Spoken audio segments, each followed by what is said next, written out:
할렐루야. 아멘. 주의 말씀은 내 발의 등이요 내 길의 빛이니이다. 아멘. 오늘은 이사야 강의 74번째 시간입니다. 오늘은 이사야 43장 18절부터 28절까지 살펴보도록 하겠습니다. 우리가 이제 이 43장 마지막 부분은 자기 백성을 위해서 구원의 놀라운 새 일을 행하시는 여호와 하나님에 대한 이야기예요. 그런데 이제 뭐 구원한다고 해서 이스라엘 백성들이 좀 의로워졌냐? 전혀 아니고 여전히 죄악 가운데 있고 여전히 하나님을 괴롭게 하는 백성이지만은 하나님은 하나님의 크신 사랑 때문에 그들을 구원해내고야 만다는 이야기입니다. 우리 18절 볼까요? 너희는 이전 일을 기억하지 말며 옛날 일을 생각하지 말라. 아멘. 자, 우리가 그전 17절에 뭐가 나왔었냐면 출애굽의 기적의 이야기가 나왔어요. 그래서 그때 하나님이 당신의 백성은 홍해 그 바닷물을 마른 땅같이 지나가게 하셨지만 그 대적인 애굽 군대는 물에 몰살시켰다는 그 얘기가 나왔었거든요. 그러니까 그걸 기억하지 말라는 거예요.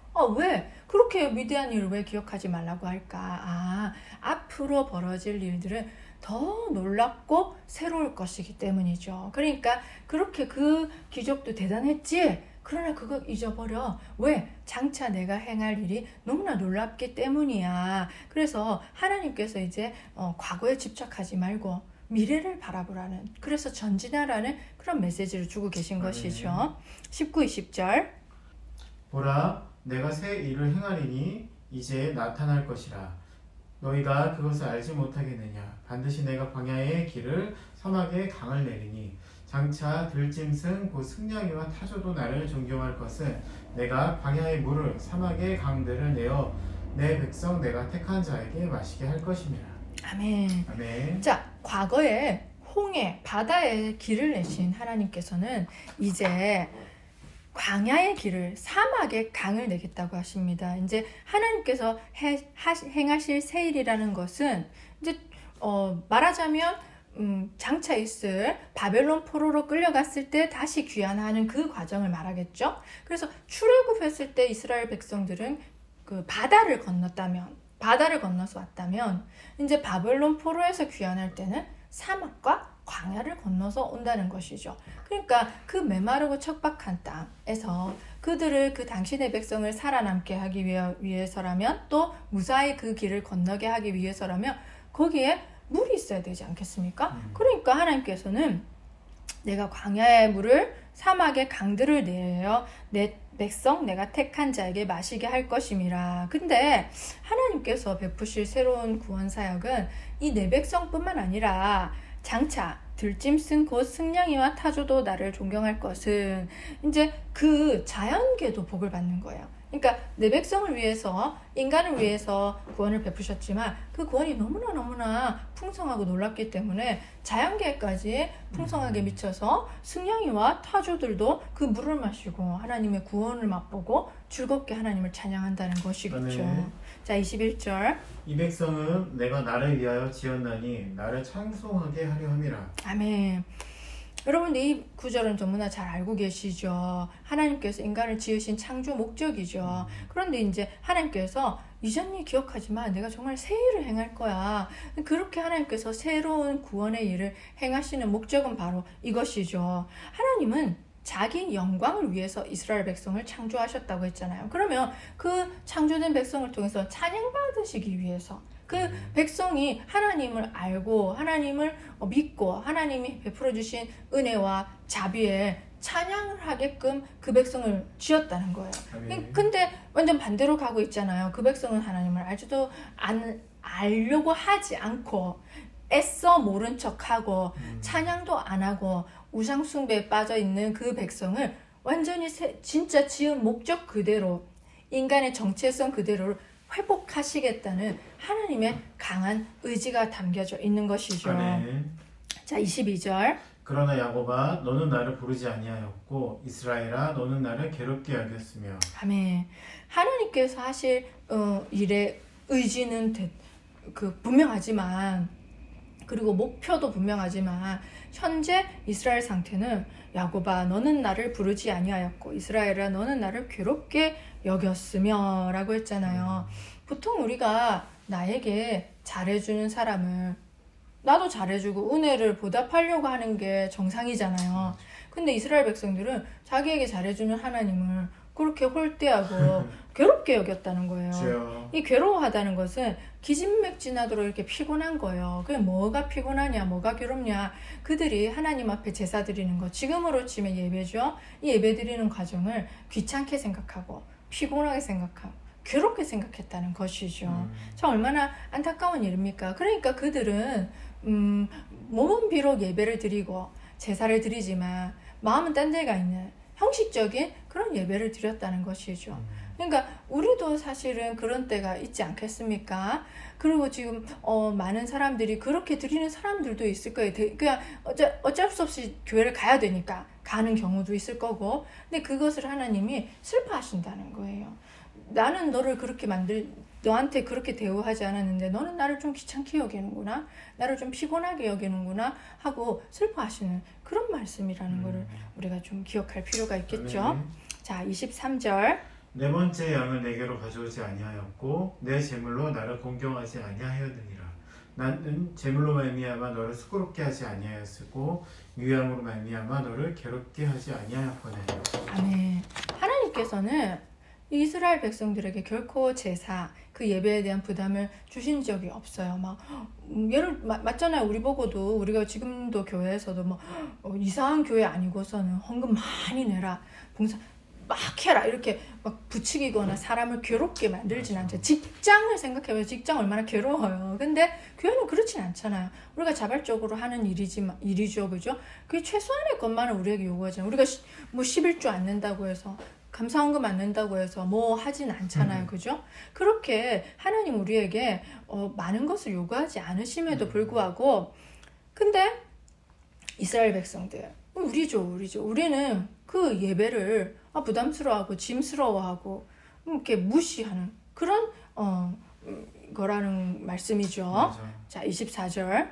너는 나를 위하여 돈으로 향품을 사지 아니하며 희생의 기름으로 나를 흡족하게 하지 아니하고 내 죄짐으로 나를 수고롭게 하며 내 죄악으로 나를 괴롭게 하였느니라. 아멘. 아멘. 그러니까 하라는 건 안 하고 돈으로 향품 사고 희생의 기름으로 그렇게 비싼 거 아니잖아요, 그죠? 그렇게 하나님께 제사를 제대로 드렸어야 되는 건데 그러지 아니하고 오히려 네 죄짐으로 나를 수고롭게 하며, 이 수고롭게 한다는 거는 종살이를 시킨다는 뜻이에요. 그러니까 뭐냐면 주인이 그 종에게 짐을 얹으잖아요. 주인이 짐 지고 가진 않잖아요.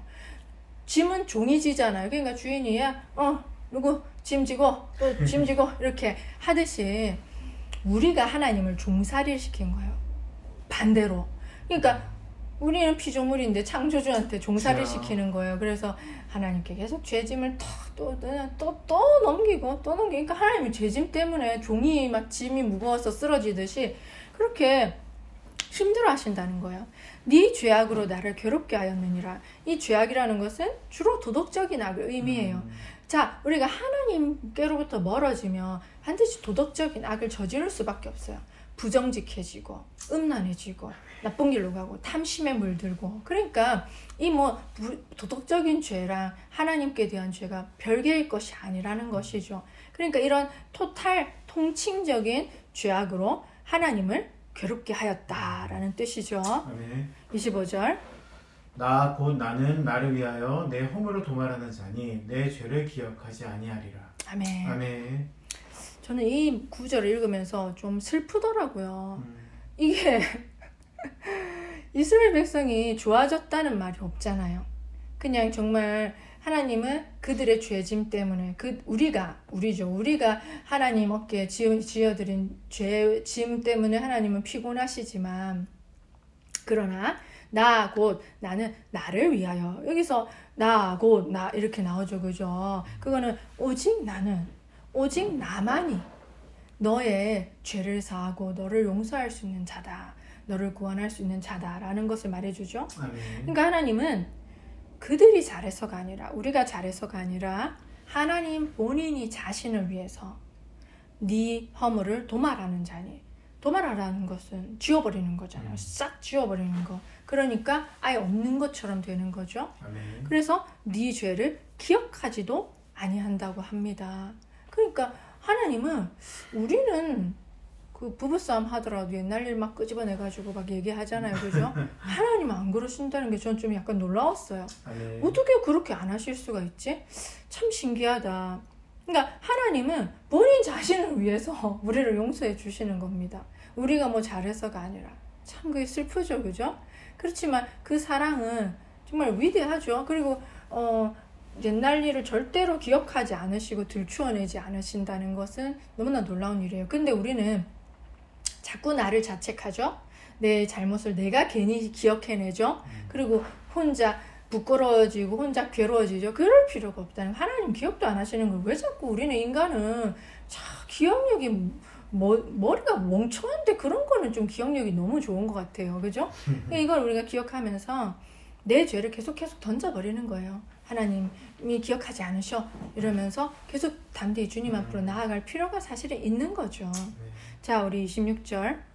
너는 나에게 기억이 나게 하라. 우리가 함께 변론하자. 너는 말하여 내가 의로움을 나타내라. 아멘. 참 기회를 주시는 거예요. 너는 나에게 기억이 나게 하라. 뭘 기억이 나게 하라고 하냐면, 네가 잘한 게 있으면, 네가 구원받을 만한 어떤 의로운 일을 한 게 있으면 기억나게 해봐. 내가 기억할게. 그러니까 적극적으로 기억해 내신다는 거예요. 그러니까 귀를 막고 네가 뭐 잘한 게 있겠어, 이게 아니라 기억나게 해봐. 우리 함께 변론하자. 그래, 있으면 말해봐라. 네가 의로움을 나타내라. 근데 없잖아요. 이렇게 또 기회를 주시는 거예요. 이렇게 또 변명할 기회를 주시고, 그런데 없다는 것을 하나님도 알고 인간도 알고 나도 알고 하나님도 아시죠. 할 말이 없는 거죠, 우리는. 아멘. 27, 28절. 내 시조가 범죄하였고 너의 교사들이 나를 배반하였나니 그러므로 내가 성소의 어른을 욕되게 하며 야곱이 진멸당하도록 내어주며 이스라엘이 비방거리가 되게 하리라. 아멘. 아멘. 네 시조면 뭐 아브라함부터 시작하죠. 조상들이 범죄했고 너의 교사들이라는 것은 지도자들이죠. 왕, 제사장, 선지자들 말하겠죠. 나를 배반했다. 뭐 그건 배반한 거는 여러분도 잘 아시죠, 그죠? 그 길을 안 갔으니까. 그러므로 내가 성소의 어른들을 욕되게 하며, 자, 그 바벨론 포로로 끌려갈 때 성소의 이제 제사장들, 그게 어른들이죠.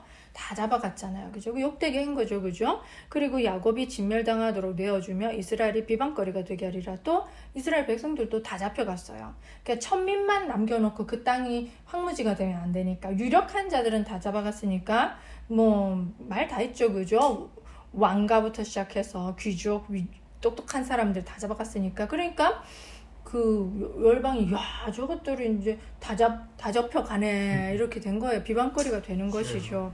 그런데 왜 하나님께서는 죄를 도말하시는, 기억조차도 안 하신다고 하면서 왜 이렇게 다 잡혀가게, 벌을 받게 하시는가 하는 의문이 들 수가 있잖아요.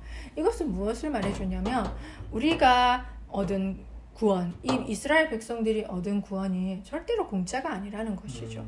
그리고 또 우리가 기억해야 될 것은, 하나님의 죄를 기억하지 않으신다고 해서 그 죄가 가볍게 없어지진 않는다는 거예요. 하나님은 죄를 미워하시는 분이시기 때문에 죄에 대해서는 반드시 그에 대한 상응하는 대가를 치르게 하세요. 그게 하나님의 공이에요. 하나님 그냥 넘어가 주시죠, 스리슬쩍. 그러니까 그렇지가 않는 게 하나님의 공인 거예요. 그러니까 너나 나나, 영이나 철수나 순이나 똑같이 다, 그러니까 누구는 좀 이쁘니까 봐줘야지, 이럴 수가 없는 것이죠. 하나님은 모든 자들에게 그 죄에 대한 상응하는 대가를 다 지불하게 하시는데, 그것이 바로 이제 이들이 포로로 끌려가는 이유인 것이죠. 아멘. 죄는 기억하지 않으시지만 그 죄에 대한 것은, 잘못한 것에 대해서는 매는 맞아야 되는 거예요. 매는 맞고 그 다음부터 죄를 기억하지 않으시는 거죠. 그러니까 우리가 기억해야 될 것은, 하나님이 베푸시는 구원은 절대로 값싼 구원이 아니라는 거예요. 자, 우리 입장에서 보면 우리는 대가를 안 치렀어요. 우리는 죄에 대한 대가를 안 치르고도 이렇게 구원을 얻었잖아요. 그죠? 그 왜 그렇습니까? 대가를 누가 치러줬잖아요. 예수님. 예, 맞습니다. 예수님이라는 엄청난 대가가 이미 십자가에서 치러졌기 때문에 아멘. 우리는 그것을 믿는 믿음으로 우리의 죄는 대가가 치러진 것으로 인정되어서 칭의, 의롭다 인정되어서 우리 구원받은 것이죠. 그러니까 그걸 기억해야 되는 거예요. 그러니까 우리가 함부로 이런 도덕적인 죄들 있잖아요. 살아가면서 거짓말하고 사기치고 뭐 남 등쳐먹고 또는 뭐 잘못된 짓 하고 하는 것을 가볍게 여기면 안 된다는 거예요. 아멘. 하나님 우리 용서해 주세요. 그렇지만 우리가 지은 죄에 대한 대가는 혹독하게 치르게 하세요. 그것이 바로 아버지의 사랑이고 하나님의 공이라는 것이죠. 아멘. 그래서 죄를 우리도 가볍게 여기지 말고 죄를 미워하면서 하나님처럼 그 죄를 멀리 하려고 노력하고 정말 되도록이면 안 지으려고 아이고 좀 짓고 교회 가서 주일에 가서 회개 한번 하면 돼 이러는 사람 있다고 들었어요. 아 그러는 거 진짜 안 되는 것이에요. 진짜 하나님의 어깨를 죄짐으로 계속 무겁게 하는 좀 불효자가 되는 하나님이 기뻐하시지 않는 자식이 되는 거겠죠. 마음이 아픈 자식이 되는 거겠죠. 그래서 우리도 참 이사야서를 공부하면서 좀 우리 인생에 적용을 하면서 그러면 안 되겠다. 나는 안 그래야지. 나도 그랬었네. 주님 용서해 주시옵소서. 죄송합니다. 이렇게 하면서 진짜 좀 이렇게 하지 말란 거 안 하고 하란 거 하면서 사는 그런 우리가 되기를 소망합니다. 아멘. 다음 시간에는 이스라엘의 회복과 번영에 대한 축복의 이야기가 이어집니다. 아멘. 오늘도 이렇게 이사야 말씀 잘 공부했죠? 우리가 또 이렇게 말씀을 한 절 한 절 이렇게 묵상할 때마다 시냇가에 심은 나무가 철을 따라 열매를 맺으며 그 잎사귀가 마르지 아니함 같은 형통의 복이 저와 여러분의 삶에 풍성하기를 소망합니다. 아멘. 다음 이사야 시간에 뵙겠습니다. 안녕.